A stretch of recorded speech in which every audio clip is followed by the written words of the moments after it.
This channel does not promote any violent, harmful, or illegal activities. All content provided by this channel is meant for an educational purpose only.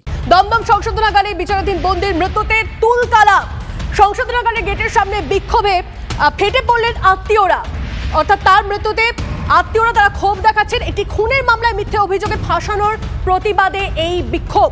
অবশ্যই আমরা এই খবরে নজর রাখবো। দেবরাজ চক্রবর্তীর ষড়যন্ত্রে গ্রেপ্তার রাজ, এই দাবি পরিবারের। আপনাকে জানিয়ে রাখি যে খবরে এই মুহূর্তে নজর রেখেছি, দমদম সংশোধনাগারে বিচারাধীন বন্দির মৃত্যুতে তুলকালাম।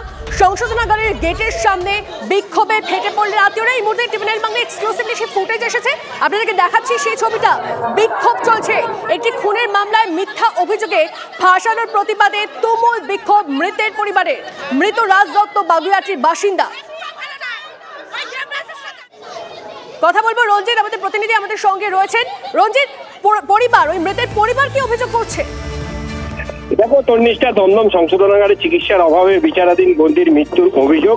তুমি জানো যে সাম্প্রতিককালে বাগুইহাটির দক্ষিণ পাড়া এলাকায় তৃণমূল কর্মী সঞ্জীব দাস এলাইস পটলাকে পিটিয়ে খুনের ঘটনায় একাধিক অভিযুক্তরা তারা কিন্তু ইতিমধ্যেই বিচারাধীন বন্দী রয়েছে, দমদম কেন্দ্রীয় সংশোধনাগারে বন্দী রয়েছেন।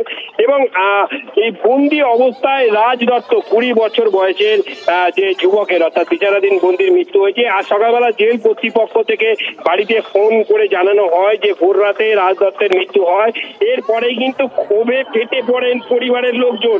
তারা দমদম কেন্দ্রীয় সংশোধনাগারের সামনে এসে বিক্ষোভ দেখাতে শুরু করেন এবং সময় মতো চিকিৎসা হলে হয়তো মৃত্যু হতো না রাজ দত্তের, এমনটাই কিন্তু পরিবার দাবি করছেন। এবং বাগুইআটি অর্জুনপুর এলাকায় একটি যে খুনের ঘটনায় অর্থাৎ সঞ্জীব দাসের খুনের ঘটনায় 19 জনকে গ্রেপ্তার করা হয়েছিল। তার মধ্যে অন্যতম হচ্ছে এই রাজ দত্ত। ইতিমধ্যেই দমদম কেন্দ্রীয় সংশোধনাগারের পক্ষ থেকে ময়নাতদন্তের জন্য কিন্তু দেহকে আরজিকর হাসপাতালে পাঠানো হয়েছে। এবং ময়নাতদন্তের যে প্রাথমিক রিপোর্ট, সেই প্রাথমিক রিপোর্ট অর্থাৎ অটোপসি রিপোর্ট পাওয়ার পরেই বোঝা যাবে মৃত্যুর সঠিক কারণ, অর্থাৎ কি কারণে এই রাজ দত্তের মৃত্যু হয়েছে। সমস্ত ঘটনাই কিন্তু জানা যাবে। একদম তাই। ধন্যবাদ রঞ্জিত। আর এই মুহূর্তে আপনার আমাদের কাছে কিছু বক্তব্য এসে পৌঁছেছে পরিবারের তরফ থেকে। মৃতের পরিবারের তরফ থেকে কি দাবি করা হচ্ছে, কি অভিযোগ করা হচ্ছে, অবশ্যই আপনাদেরকে শোনাবো। এই পাশাপাশি এলাকাবাসীরা তারাই বা কি বলছে শুনুন। ভাই 2 দিন আগে থেকে তার অস্বাভাবিক জ্বর, রক্তবমি, পায়খানা।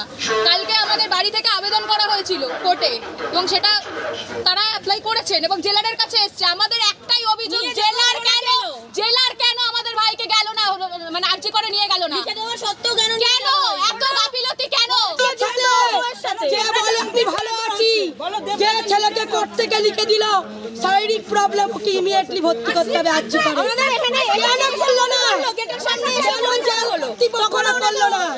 তাকে খাওয়ানো হয়েছে ভেতর দিয়ে ওই ছেলেকে মেরেছে। পুলিশ না রাক্ষস, এরা পয়সার জন্য এইগুলো করছে।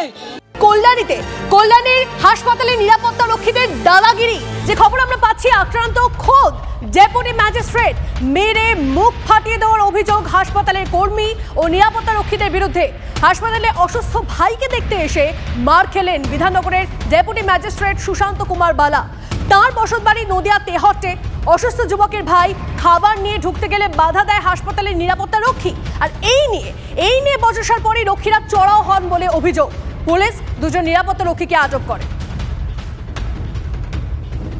কল্যাণীর হাসপাতালের নিরাপত্তা রক্ষীদের দাদাগিরি, আক্রান্ত খোদ ডেপুটি ম্যাজিস্ট্রেট। কি হয়েছিল ঘটনা জানবো, আমাদের প্রতিনিধি মহাদেব আমাদের সঙ্গে রয়েছেন। মহাদেব, দেখো, ওই ম্যাজিস্ট্রেট তিনি গিয়েছিলেন গান্ধী হাসপাতালে, সেখানে তার ভাই চিকিৎসারত অবস্থায় রয়েছে এবং তার ভাইয়ের সঙ্গে নিরাপত্তা রক্ষীদের বচসা হয়। তখনই তিনি তাকে বাধা দিতে গেলে পারে, তখনই তার উপর আক্রমণ করা হয় বলে অভিযোগ। এই ঘটনার পরই পুলিশ খবর পায়। পুলিশ খবর পেয়ে 2 জন নিরাপত্তা রক্ষীকে আটক করে জিজ্ঞাসাবাদ করছে। এই ম্যাজিস্ট্রেটের দাবি যে তিনি যখন তার ভাইকে বাধা দিতে যান, তার ভাইয়ের উপর যে আক্রমণ হচ্ছে, তখনই তার উপর আক্রমণ করা হয় এবং তার মুখ ফাঁকিয়ে দেওয়া হয়। এই ঘটনাকে কেন্দ্র করে রীতিমতো চাঞ্চল্য। কিন্তু মহাদেব, এই যে নিরাপত্তা রক্ষীরা, হাসপাতালের নিরাপত্তা রক্ষীরা তারা দাদাগিরি করছে, সাহস আসছে কোথা থেকে? একদমই, দেখো এর আগেও একাধিকবার এই হাসপাতালের বিরুদ্ধে যেমন দুর্নীতির অভিযোগ উঠছে এবং আমরা খবর করতে গেলেও আমাদের ওপর চড়াও হয়েছে। এই ধরনের নিরাপত্তা রক্ষীদের দাদাগিরি কিন্তু এই গান্ধী হাসপাতালে মাঝে মধ্যেই অভিযোগ উঠে আসে এবং যে সকল রোগীর পরিবার বা রোগীর পরিবাররা যান তাদের ক্ষেত্রে অনেক সময় এই নিরাপত্তা রক্ষীদের উদ্ধত্ত আচরণ তারা অভিযোগ করেন। কিন্তু তারপরও দেখা এখনো পর্যন্ত কিন্তু এই নিরাপত্তা রক্ষীদের দাদাগিরি সেটা নজর রাখো মহাদেব, ধন্যবাদ। আমার ভাই ভর্তি আছে, সেখানে এসেছি, এসে আমার এই অবস্থা হয়েছে। এর বাইরে গান্ধী হসপিটালে। আপনারা কি কারা মারলো? আমি তো তাদের চিনি না, তারা কি হাসপাতাল স্টাফ? সম্ভবত। আমি আমার ভাইকে যখন টর্চার করছিল, মানে ও খাবার নিয়ে যাচ্ছিল, আমার যে ভাইটা ভর্তি আছে খাবার নিয়ে যাচ্ছিল, তার সঙ্গে বাদ বিটানটা কিছু একটা হচ্ছিল, আমি ওকে সেভ করতে গেছিলাম। তারপরের এই যে অবস্থা যেটা দেখছেন।